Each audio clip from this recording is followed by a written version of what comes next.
This is Triggered. And you will be.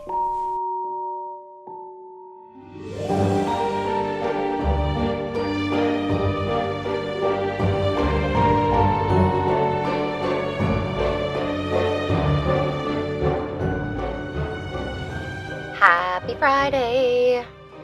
Here we are. Do you ever get a song in your head that's just like stuck there? It's always Disney songs. Well, this one's your fault. I've got that. To the left, to the left. Everything you own in the box to the left. We're gonna get sued. I know. If we sing Fuck. anymore. Fucking Beyonce. Fucking Beyonce. Anyways, so I have been doing a lot of thinking, Oh God. and it's never a good thing. Oh God. I know, it's terrifying. And I was thinking back to things like my teenage years, and I think it's probably because I have teenagers. Guys, I just smacked Ashley's MacBook for like the third time I'm today. like, ma'am, put your hands down. All right. You have yeah. teenagers. I have teenagers.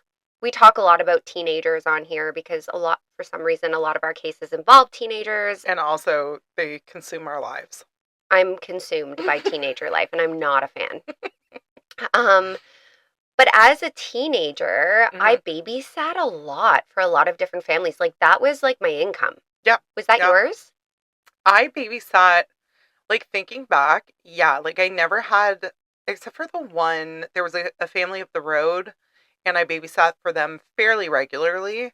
But then also, like, you know this, maybe our listeners don't, but like I was part of a pretty hardcore church growing up, which is lulls now. But, and so a lot of times, like, I would get a call from like a young family and they'd be like, hey, can you babysit this weekend? And mom and dad would drive me there and I So would it was do my like thing. a pretty controlled environment for you, right? Like, I definitely knew the families. Like I didn't have like a Chantel's babysitter club. right. It Do you was people I remember knew. I don't know if you would have. I was not allowed. Okay, so like, do you remember the Babysitters Club? The only reason I know it is because there was like a more modern one that came out around the time that my daughter would have been like super interested in it. I was like a huge Babysitters Club fan. That doesn't even surprise me at all. I read all the books. Like, it was cute. But anyways, I babysat a lot actually, Yeah. and that was like, and I think it's I don't know, like, are kids today still babysitting? Because I feel like they're just on their phones. I don't know. It's interesting because, and I don't feel like it's as popular as it was when we were younger. God love my children, but like I can't imagine anyone being like, actually, that's a lie. My stepdaughter has babysat a couple times. Yeah. So for a family that lives close to her mom. oh, okay. Yeah. So I guess like this was a question that I had for you, and I feel like you've already answered it. But like for everyone listening and whatnot, did you ever babysit for a family or a person that just felt off? I wouldn't say. Actually, yeah, there was one. There's always one. There was one family where I remember being extremely uncomfortable in their home. And there's nothing that I can put my finger on as to why. You were just like, I don't feel like I this knew is them, comfortable? like I knew their family. So it wasn't like a person in the home, it was just No, the home, it wasn't maybe? a person, it was just the home was and it was interesting because they had just moved to that home. And I was there with, and actually it was really adorable because their baby, like they had 4 kids, and their baby had diabetes. And so I had to go and like take her blood sugars throughout the night. Yeah, she was so good about it. Like she didn't even cry. But I remember like going into the room where she was sleeping the one time and like literally just being like, I wish I could run away from here. Yeah. Well, that's So overwhelming, maybe it was the even house. for parents. Yeah. So I definitely did. Yeah. Oh God. I remember babysitting with my friend on the military base because, again, Right. like we lived always near around on military bases. Right. And my friend had asked me to join her, as she always felt kind of weird with this dad. Ew. Like she's like, Ash, like, can you come with me? And I was like, well, so he was a coworker of her dad's. He was Okay. military. And, like, because of that, I always never felt leery because, like, her dad knew him and they worked together. So Oh I was God. like, yeah, sure, I'll come with you.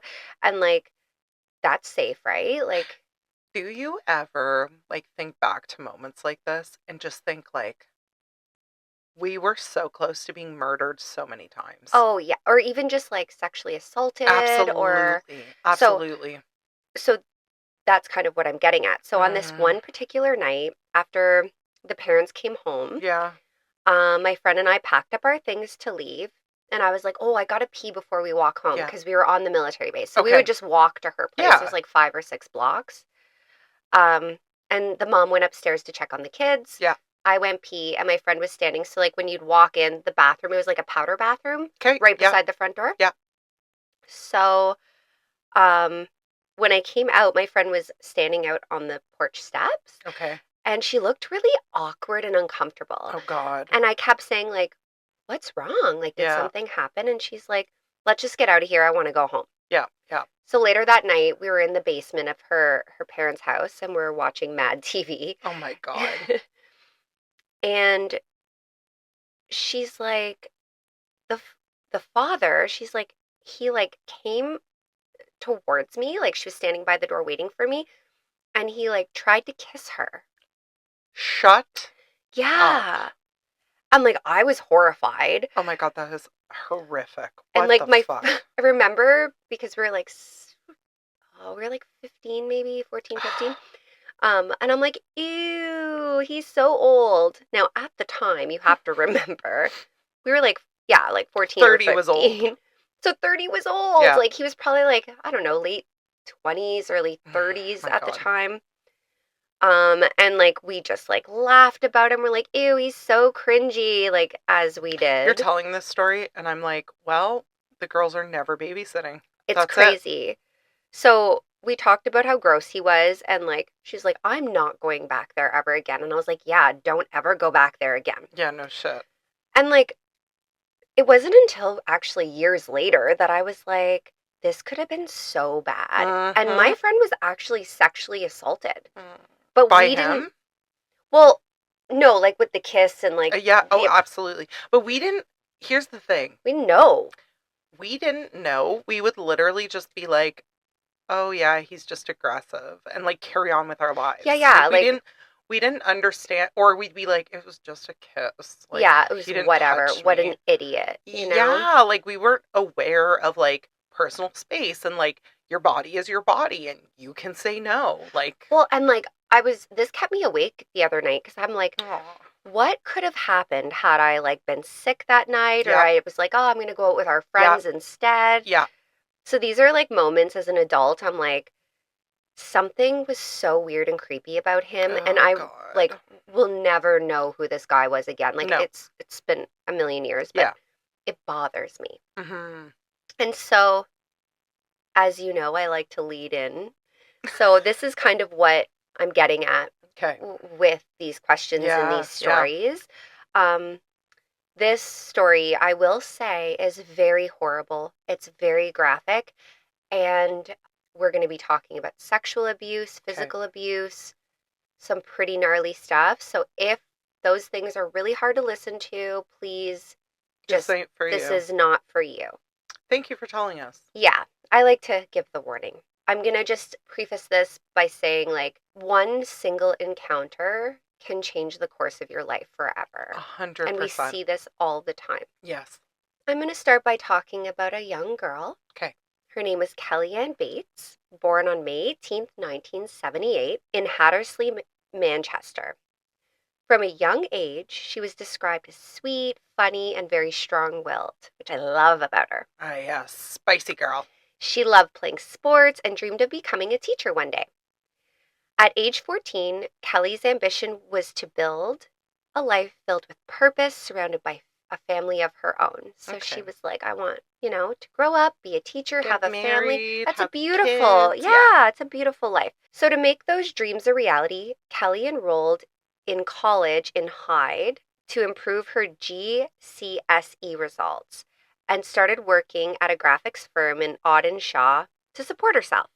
She had the drive, the passion, and everything to look forward to.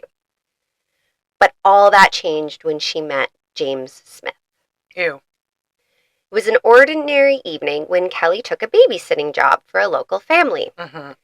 She was finishing up her responsibilities when James Smith, a friend of the family, arrived. He was in his late 40s, much older than Kelly, as at this time she was only 14. Right.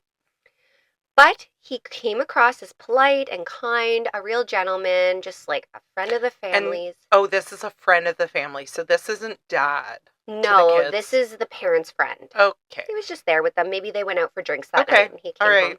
So he offered to walk Kelly home to make sure she got back safely. I'm already sweating. I'm upset. So, but at the time, you're not going to think, well, that's weird. You're like, oh, actually, that's very kind of you. No, and not only that, but did you say, what year is this? The 70s. The 70s. Okay, so... oh, no, I'm sorry. She was born in the 70s, so we're now in the 80s. We're in the 80s. Late Okay, 80s, early but 90s. even then, we were raised, people who were older than you were your elders. You respect them. And you respect them. And, you would never, you might upset someone if they're like, oh, I'll offer to make sure you get home safe. She's like, no. Exactly. And listen, my daughter today would be like, no, thanks, I'm good. Yeah. But, we weren't raised like that. No, we were weren't. raised to, you yes, be polite, ma'am. you say, no, yes, sir. sir. Yep. That would be lovely. Thank you so much. Yep. Absolutely. So, James. I'm going to talk about James because I want to kind of build a little picture of this guy. I already don't like James. On the surface, he seemed like a stand-up guy. He was a well-groomed, house-proud man who didn't smoke or drink. Good for you. But if you were to dig a little deeper, you would find a history of, terrifying violence. Oh, great. James was an unemployed divorcee from Gorton, Manchester. His marriage had ended in 1980 after a decade of violent abuse towards his wife. After the divorce, he entered a string of abusive relationships between 1980 and 1982. He had a relationship with a girl named Tina Watson, a 20-year-old woman who later described herself as his punching bag. Oh, Jesus. She endured several beatings, even while pregnant with his child. Aww. So this guy's a fucking piece of shit. Yeah, he's a piece of shit. So now we know that. And if that's not horrifying enough, in one attack, he attempted to drown Tina while she was bathing. What the fuck? Yeah, thankfully she did manage to escape, but Smith didn't stop there. In 1982, he began another abusive relationship, this time with a 15-year-old named Wendy Motorhead. I'm sorry, and how old is James at this point? So he would have been in his early 40s? Fuck. I can't. I know. And that's the thing. Time and time again, when you talk about abusive men, they often prey on weaker, smaller, younger women that they can manipulate. Yeah. And this just, paints that picture. Ugh, I really think this 15? Yeah. I can't. But a lot of times, like you said, we're I'm thinking, okay, I have a 15-year-old child. And they weren't like our kids. These were children or girls who came from rough homes, who maybe have run away from home, who were maybe looking for, someone to save them. And so when 40-year-old James boy comes around and is like, yeah, you can move into my house, I'll feed you, But that was not the case here. Oh, God. He was so manipulative and sweet and charming that, he could pretty much talk these young girls into anything. Yeah. But this is the thing, right? So, and we could go deep, which we won't. But if you come from a place of daddy issues. Yeah, you're more susceptible to yeah, you're going to be like, oh my God, he's amazing. Yeah, for sure. And with this 15-year-old Wendy gal, he used violence as a means of control. Yeah. He tried to drown her. He was just a fucking nightmare. And that's awful. Listen, no violence against anybody is acceptable. However, when you hear of men and women who get into violent altercations with each other and he slaps her across the face, totally unacceptable, but you can see it. It's the moment of passion. Drowning someone is a very physical, very you have many moments to be like, what the fuck am I doing? Yeah, it's not a heated moment. No, it's just crazy. Oh, God. All of this was unknown to Kelly. Right. So to her, James was like a caring, attentive man, someone who Mhm. listened to her, made her feel seen, Mhm. and they kind of formed a little friendship, if I Okay. will call it that. That couldn't be more further from the truth, obviously. Mhm. She's not seeing that. No, no. So immediately, Smith starts grooming Kelly. Okay. It starts with small gestures and flirting, but soon enough, she found herself in this like strange romantic relationship with a man who's old enough to be her father, even older. Yeah, yeah. He's 48 fucking years old. That's It's disgusting. so disgusting. It makes me actually feel sick Mhm. because how sick you have to be to manipulate such a sweet young girl into thinking that I'm your knight in shining armor. Yeah, Like yeah, and again, that's just the way these things tend to go. yeah. So, like so many teenagers, she kept this relationship a secret from her parents. Of course she did. And I'm sure he's telling her, don't Don't tell tell. anyone because he's going to prison. Yeah, like we're not this is a special kind of love. Yeah. We can't tell And I anyone. can get in a lot of And I'll trouble. get in so much Yeah. trouble if you do. Right? Oh, I hate it. So the situation starts escalating. And while being a secret, it went on for 2 years. Wow. Yeah. Until Fuck. Kelly was 16. Okay. Because we all know the age of consent is 16. Not when you're fucking 48. Yeah, well, And he's what, 50 at this point? right. Gross. I can't. So it was at this time that things began to change very drastically. Soon, Kelly started mentioning to her mother that she had a boyfriend. Now, Because she couldn't keep it inside. No, No. of course not. Now, Kelly's mom, Margaret, was like most moms of a 16-year-old. While dating is very intense at 16, she brushed it off to as like a young love. And she was happy that her daughter had found a boy she really liked. A boy. It's always like, oh yeah, who's Yeah, this who's the boy? guy? Yeah, Meanwhile, it's a fucking creep show it's down the fucking road. grandpa. Yeah, literally. Jesus. So Kelly was obviously nervous about telling her mother about this boyfriend. But it wasn't long before Smith convinced her it was time to make the relationship known because they were in love and it was going to be great and it was beautiful and it shouldn't be hidden. Gross. So I want you to picture this in your mom brain mode. Okay? Okay, I You're a got you. mom, you're coming home from work. The smell of dinner is wafting in the air. Maybe you're already mentally planning to kick off your shoes and catch up on your favorite show. But instead of the comforting normalcy you expect, you walk in to find your teenage daughter standing in the kitchen, and she's not alone. The guy with her, he's older. Like much, much older. I would literally be like, Who the who fuck are is this? you? Mm-hmm. Like, I would never jump to, oh, this must be her boyfriend. Like, hello? No, and like as a mother myself, I can tell you, as sure as shit, I would not be okay with it. I'd be like, oh, are you here to fix my oven? Well, and not to mention the fact that my husband is pretty fucking scary. And like, I just know what the result of an encounter like that would be. It would be like, let's just say Listen, no that man wouldn't one, be standing there. no. Matt would know immediately upon walking in. If there was a man in the kitchen, I would literally just have to look at him a certain way. Yeah. And he'd be like, get the fuck out of my house. 100. I don't know who the fuck you are, but you're going to leave. Yeah, yeah. And like for Margaret Bates, this was literally her reality. Wow. It marked the beginning of a tragedy so horrifying, it literally shakes people to their core when they hear this story. Oh boy. So, in November 1995, not long after the meeting in the kitchen, Kellyanne moved in with unemployed Smith and Gordon. Whoa, whoa, whoa, whoa, whoa, whoa, whoa, whoa, whoa. Hold on a second. So Kelly is like, it's in the kitchen. Kelly is like, this is my boyfriend. And mom says what?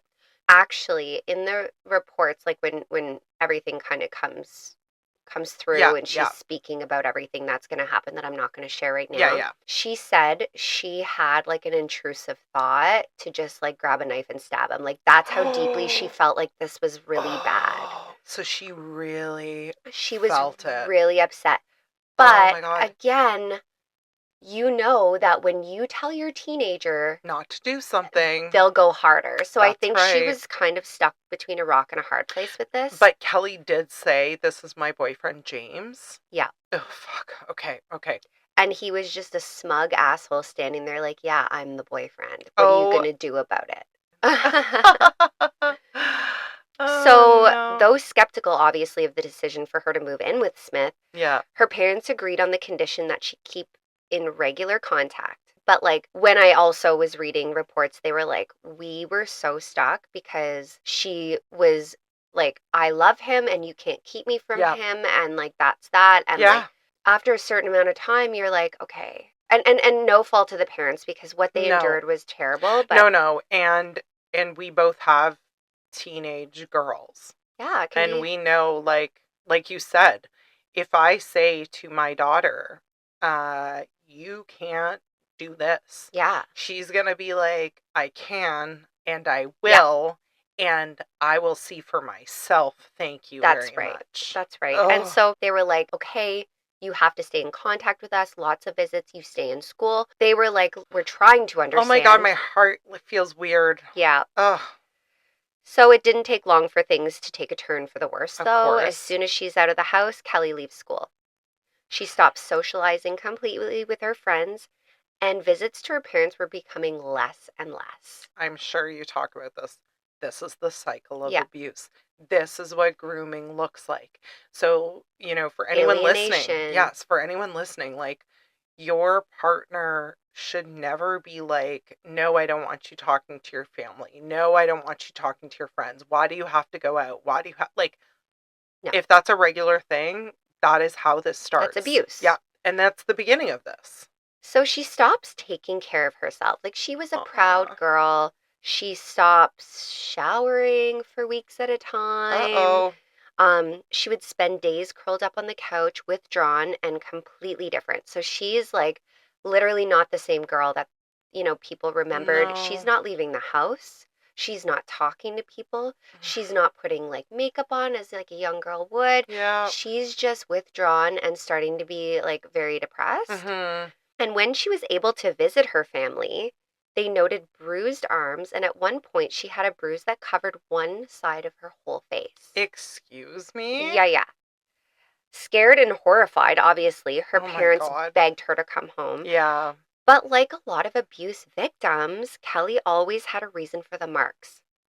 So the bruises on the arms, she said, oh, I fell, I walked Of into a wall. course. Yeah. And the one on her face, she actually told her parents that she had been jumped by a group of girls.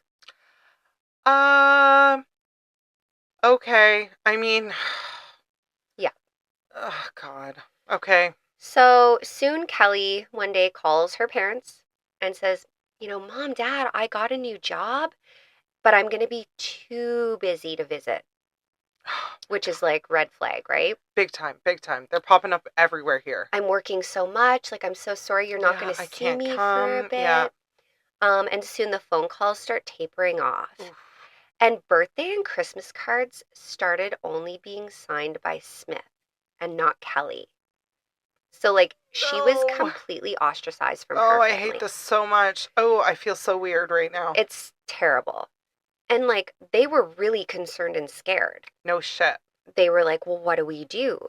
They did call the family physician and notified the police of their concerns. Okay.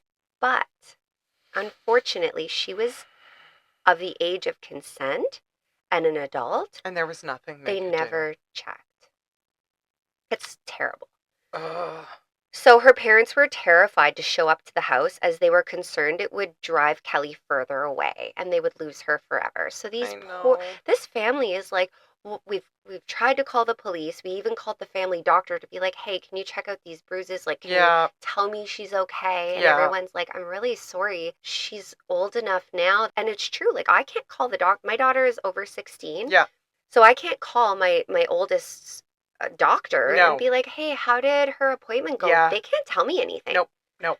So Oh, man. anytime you're over Ooh, six, that's rough. yeah, weeks pass and no one has heard a word from Kelly. And like she would often Oh. maybe call like once every couple weeks Yep. and be like, Check in. "Hey, I'm fine, I'm good." But suddenly, nothing, like radio silence. Now, keep in mind, she had become very distant. Right. So, like, while everyone was very concerned, it Mhm. wasn't really abnormal for her to stop calling. Okay. And also, she had said, I'm working so much. Like, so they're Yeah. like, well, maybe. And, like, I feel like that hope in you would be like, well, maybe she's okay. She's Yeah. just working. Yeah. But what they thought was happening to the sweet girl was nothing compared to the horrors she was facing. Oh, good. So on April 16th, 1996, James walks into the local PD station and states there was an accident and his girlfriend had died. Now, as we know with these fucking monsters, is that they will never take responsibility even when the evidence is screaming in everyone's faces. Yeah, yeah. His claim was that he and Kelly were having sex in the bathroom No. and she had swallowed too much water and drowned. Like, Okay. I'm sorry. Okay. Hold up. Mm-hmm. Your face is what I'm thinking. Go ahead, Chantel. Tell me what you're thinking. I have had sex in the bathroom. Yep. I have had sex in the shower. Yep. Never Right. have I inhaled so much water that I'm close to death. No. Like, that's absurd. Like, and I'm not a fucking forensic And scientist. listen, I'm all about kinky whatever. Yep. You want to play a little game? Cool. No. No. No. No. And like I said, I'm not a fucking forensic scientist or Nope. any Nope. professional. Nope. But I do know a few things about the topic, and I can tell you right fucking now, this is not a thing. Yeah. Like, obviously, you would know if someone is drowning. And so here's the thing about our bodies, which is super interesting. Your body doesn't want you to die. You'd fight. So if you are, like people pass out in puddles, let's say, and it's not good because you're passed out. But your body will literally try to do everything in its power to wake you, to get you up out of the water. Yes. So this isn't a matter of like, oh, we were having fun time. No. And she just, all of a sudden, she was dead. Like, what a fucking stupid story. She just inhaled some water. So I can't. So he's standing there like, whoopsie, we had a little accident. Just like nonchalant, we had a little mistake during fun time. No. So investigators are like, what the fuck? They rush to his house. Yeah. And what they uncover haunted these detectives for the rest of their lives. Oh, no. So first of all, upon entering the home, the scene was so horrifying. Blood was everywhere. Mm-hmm. Guess what doesn't happen when you're drowning? Right. And like, I mean everywhere. Oh, no. Every room of the house had blood. No. It was Kelly. starting to tell a horrific story of Kelly's final days alive. Oh. The amount of chaos and evident torture that they began to realize was unlike anything they'd ever seen. When they were able to properly examine her frail, broken body, because it was broken, a horrific tale started to unfold. And the forensic examiner had never, like a forensic examiner, had never seen abuse like this. Ugh. So her autopsy revealed that she had received over 150 separate injuries over the course of 4 weeks, leading to her death. Oh my God. 150 separate injuries. What you need to understand about her injuries, as they were not the result of one heated moment of a single attack. No. This was like today you've received 3. These were separate. Tomorrow you've received 4. Oh my God. Some were showing signs of like healing. So like, like bruises were getting a little yellow. Yes, yeah. And you can tell like if you break a bone, it will start to heal in any way it's set. Mm-hmm. Yeah, absolutely. So keeping that in mind, I'm going to talk about what was found on her body. So I would like to put in another serious warning here. Yeah, no kidding. Because this was, I've started and restarted this case numerous times because I could only get through a little bit at a time. Oh, I'm sorry. That's rough. Yeah, please just know it's going to be pretty hard to hear. Yeah, okay. So this poor girl went through absolute hell. Her body was covered in cigarette burns. And if that wasn't enough, she was branded all over her inner thighs with a scorching hot iron. So she had iron blisters and marks from where he would place a fucking hot iron on her thighs. Her legs and buttocks had massive blisters from hot boiling water being repeatedly poured over her. And this was not even the worst of it. Her body was covered with stab wounds. The worst part of that to me was it wasn't just like a knife. There were 4 objects used. So knives, forks, scissors, and one of the objects they could not figure out what he was using. Okay. And if that wasn't horrific enough, a lot of these stab wounds were found inside of her mouth. Yeah. Her body was covered like in complete terror. Like when I was reading this, Chantal, and everyone else, I was trying to envision that, and I can't. How could you do that to somebody? I I really don't know. And I actually had to like fact check this repeatedly Yes, because yeah. I was like, no. So ligature marks indicated that she had been strangled repeatedly and he had tied her hair to the radiator somehow. Oh my So God. she's attached to the hot radiator by her hair Oh my God. and being strangled over and over and over again. At some point during these horrific weeks, her elbows and kneecaps had been completely crushed, Oh, oof. making it impossible for her to try and escape. She wouldn't be able to crawl. She No, wouldn't be able to walk. no. This Drag girl, herself. No, it's you're done. it's awful. She had been partially scalped. Her scalp was hanging off her head like something from a horror film. Ashley. Yeah. Her ears, nose, and mouth and genitals had been brutally mutilated until she was unrecognizable. Now, keeping in mind, she is alive through all of this torture. This beautiful girl is being literally kept alive for this fucking sick, twisted game, and it is awful. It's grotesque. Like, I can't imagine what she was thinking, what she was going through, and that's not the worst of it. I, what? Yeah. So How? he then decided to take her eyes out and stab her eye sockets with a knife, all while she was alive.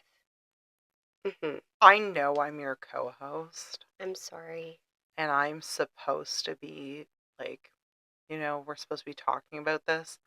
I am speechless. I know. So you're just gonna have to do this on your own for a bit. So she is blind, Mm-hmm. broken, Mm-hmm.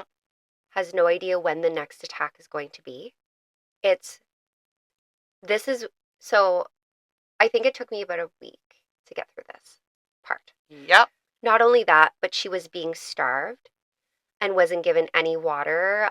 They figure he was giving her something because she was obviously Still still alive for 4 weeks. This went on. So, like a month, a fucking month. She stopped being able to intake water. They figure like Well, no 4 to shit. 5 days, Yeah. obviously. So she was very dehydrated, very malnourished. It was very shortly after the eyes and Mm-hmm. the things. She eventually did pass away. And I have never in my mind felt like this, but I was like, thank God. Thank Oh, God. 100%. I can't. No. I just cannot. No. Now, with any body found, there is always the heartbreaking task of someone to identify the body.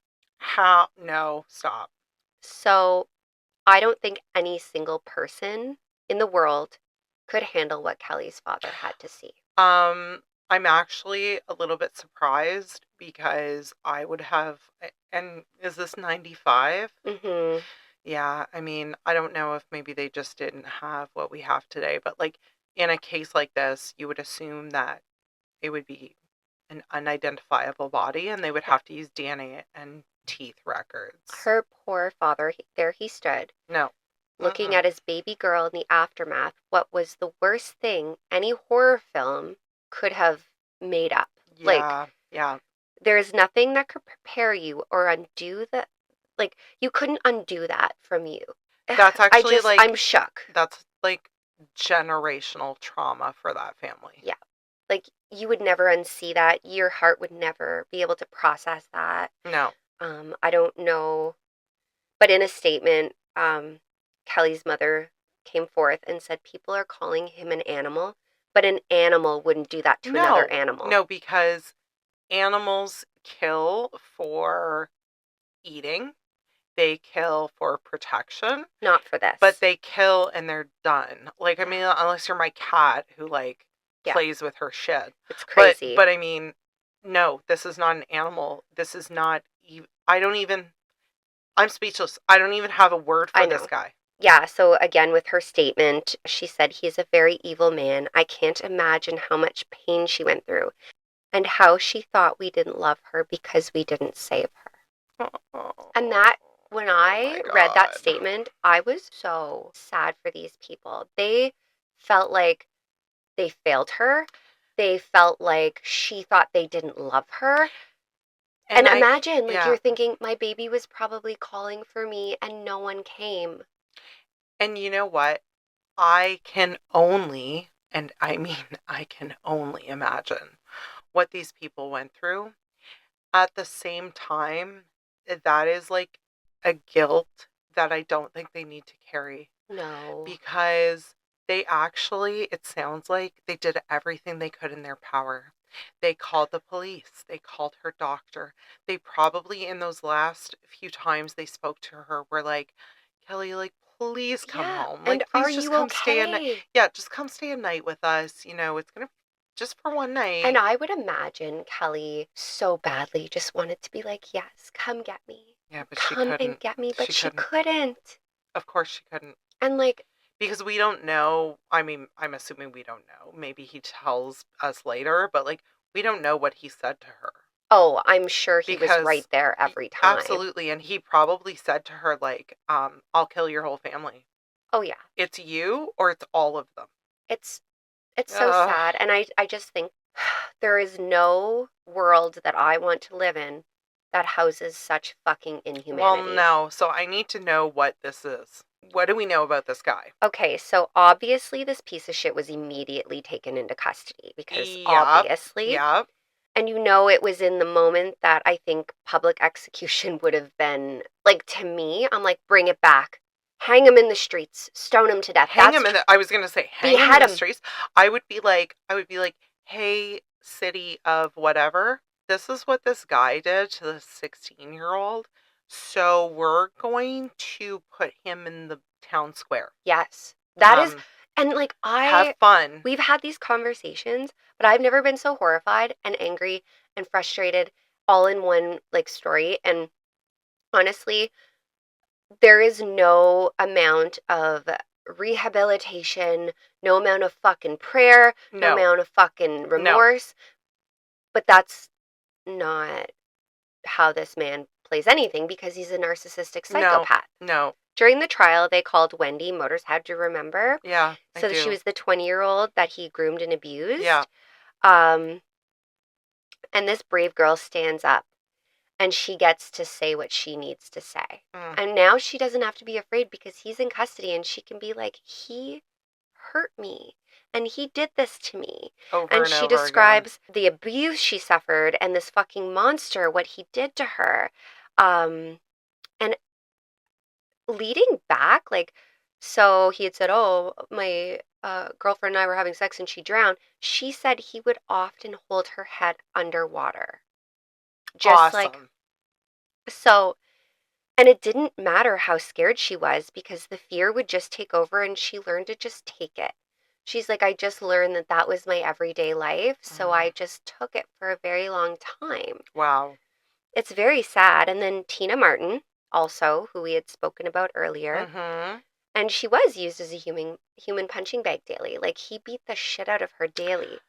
I have, and maybe you answer this. Was he, I mean, you would have to be mentally unwell. Right, yes. But hear me out. Like, was there something specific? Because what I'm not really, truly understanding is, okay, if this was your MO, if you are a sick monster, okay, and you're doing this shit to girls, and you end up doing this to this girl, before, because, like, he went to the cops and was like, "Hey, I accidentally drowned my girlfriend while we were having sex." I feel like there must be a screw loose for sure, because why would you not, if you're trying to pass that off as like, oh, she accidentally drowned, would you not clean up your house?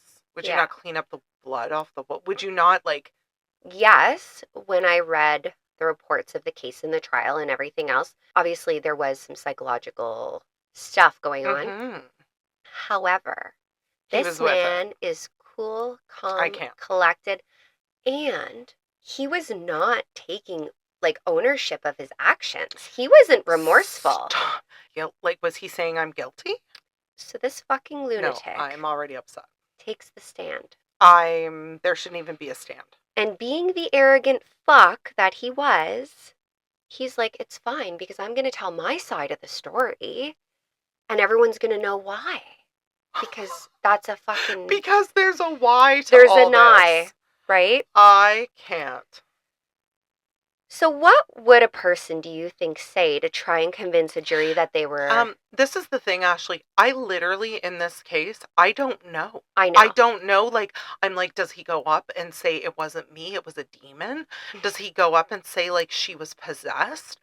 I'm not 100% sure. Like, how do you talk your way out of this? How do you, aside from being like, yeah, I'm a sick fuck and I should probably be sentenced to death, like, I don't know what he says. Okay, so let me make you mad. Mm-hmm. He says, Kelly would just put me through hell. She would wind me up. She would wind me up. I wind Matt up literally every single night. My husband's entire fucking life is me winding him up. I'm just running that wheel all day long. Yeah. What the fuck? She would wind me up? Like, what did he think the jury was going to say? Were they like, oh, well, she wound him up?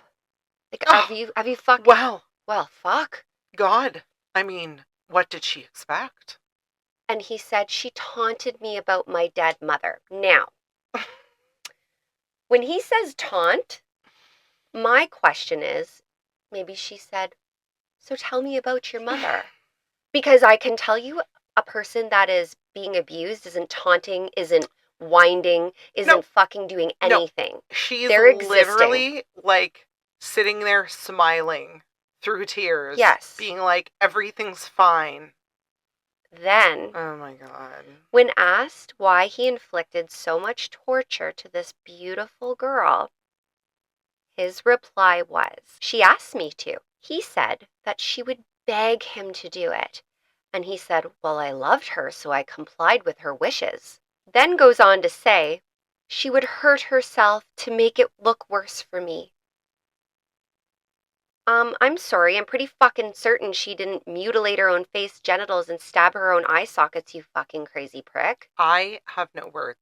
It's crazy. I have no words. And this is what I mean. Like, we've seen so many fucking cases where these guys are, like, obviously, like, 2 screws loose or 20 screws loose or whatever the fuck you want to say. But this guy is like, there's not a screw found in this house. There's no fucking screw. And, like, he is like, well, she told me to do it. And I did it because I loved her. Like, pardon the fuck out of me. Okay. You love me deeply. I love you so much. If I ever ask you to fucking torture me, say no. I won't do that. I'll call somebody first. We'll get you some help. So the members of this jury were so horrified after this trial, they all needed professional help. Oh. And you know what? The court, as this case was so disturbing, was like, we're gonna help you because we all need help. I think I need help after doing this. I am definitely like, this is a shot and a cigarette after this case. Yeah. The jury took 1 hour. They all went in and they were like, obviously. They probably all sat in silence. They probably all sat in silence, just staring at each other, and then one person was like, so, guilty, yeah? Raise your hand, and they were all just like, hand raised. Like, horrified. Ugh. So he was sentenced to life imprisonment. I don't feel I'm sorry. I know.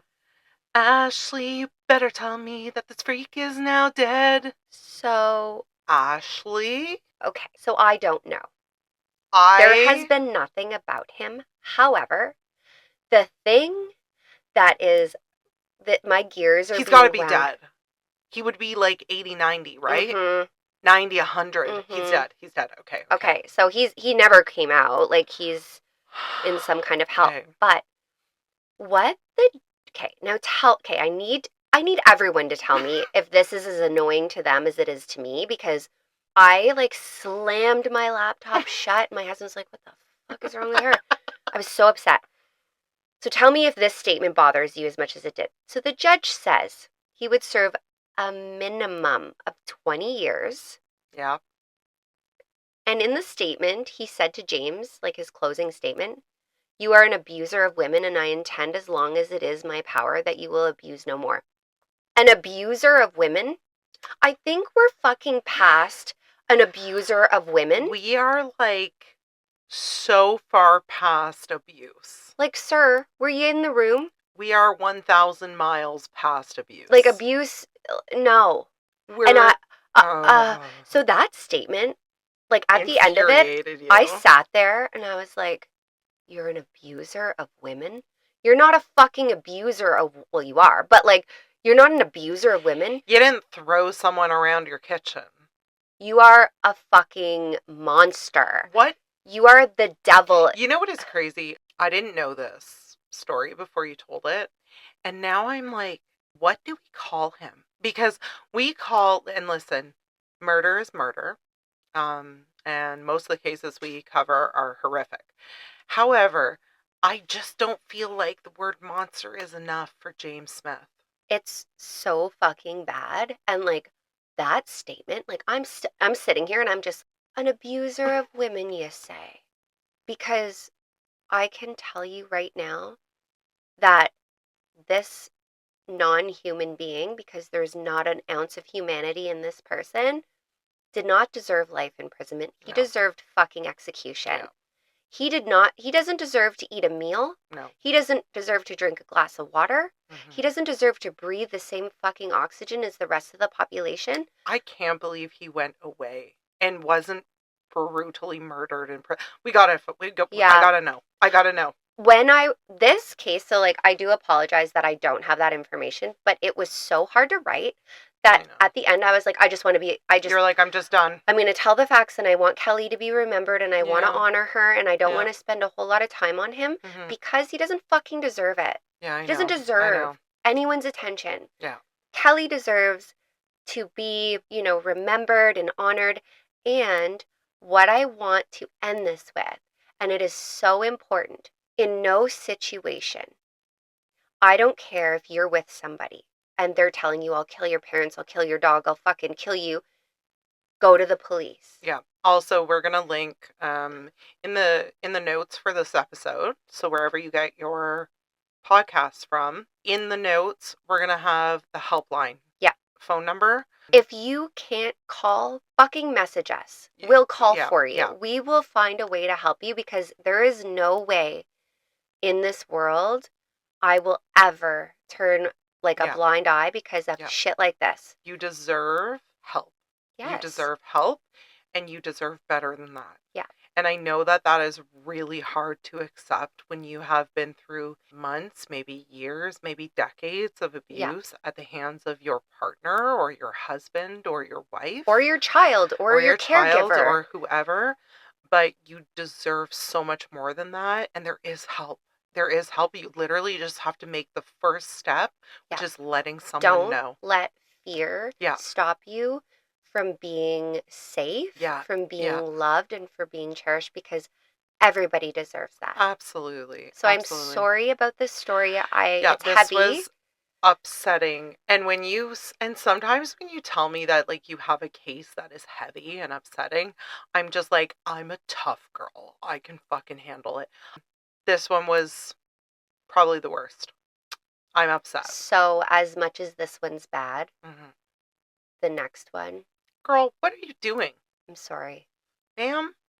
I've been deep in it, and this story really bothered my husband a lot. He was horrified. He actually had his head down for a lot of it. And it doesn't get better from here. So trigger warning, we are triggered. Yes. We will trigger you. Yeah. But thank you for listening. We will put out that link. Reach out if you need Yes. Even if you just need to talk about something, Yeah. we are here. Yep. You reach out to us, and when it's safe to do so, figure it out, and we'll figure it out, and we will get you to where you need to be safely. Yeah. We love you guys. We love you guys Sorry, very this one was much. heavy. Yeah, It sorry. happens. Sorry. All right. Till next time. Okay, bye. Bye. Thanks for joining us on Triggered, where we dive deep into the dark, the twisted, and the cosmic mysteries of the universe. Until next time, stay curious, stay cautious, always watch the stars and your back.